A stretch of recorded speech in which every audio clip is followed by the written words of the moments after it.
હાલમાં ચાલી રહેલા શક્તિ પર્વ એટલે કે ચૈત્ર નવરાત્રી, જેમાં મા શક્તિની ઉપાસના, પૂજા ભક્તિ કરવામાં આવે છે. ભરૂચ જિલ્લામાં આવેલા સુપ્રસિદ્ધ મહાકાળી મંદિર ઓસારા ગામે આવેલા વિશ્વ શાંતિ મહાકાળી મંદિર, જે ભક્તો માટે દર્શનાર્થે માત્ર મંગળવારે જ ખુલ્લું રહે છે. ભરૂચ જિલ્લામાં આવેલા સુપ્રસિદ્ધ મહાકાળી મંદિર ઓસારા ગામે આવેલા વિશ્વ શાંતિ મહાકાળી મંદિર, જે ભક્તો માટે દર્શનાર્થે માત્ર મંગળવારે જ ખુલ્લું રહે છે. દક્ષિણ ગુજરાતમાં સુપ્રસિદ્ધ મહાકાળી મંદિર ભરૂચ જિલ્લાના ઓસારા ગામે આવેલું છે, જ્યાં મહાકાળી માતાજી સ્વયં પાવાગઢથી બિરાજમાન છે.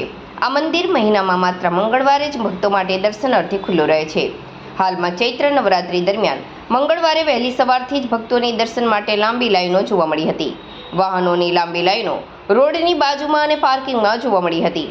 હાલમાં ચૈત્ર નવરાત્રી દરમિયાન ઓસારા વિશ્વ શાંતિ મહાકાળી મંદિર ખાતે આઠમના દિવસે તારીખ 26/3/2026 ગુરુવારે હવનનું આયોજન કરવામાં આવ્યું છે, જેનો લાભ લેવા હજારોની સંખ્યામાં ભક્તો દૂર દૂરથી પગપાળા આવે છે અને માતાજીના દર્શનનો લાભ લે છે અને હવનમાં શ્રીફળ હોમી પોતાના પરિવાર પર માતાજીની કૃપા બની રહે તેવી પ્રાર્થના કરે છે.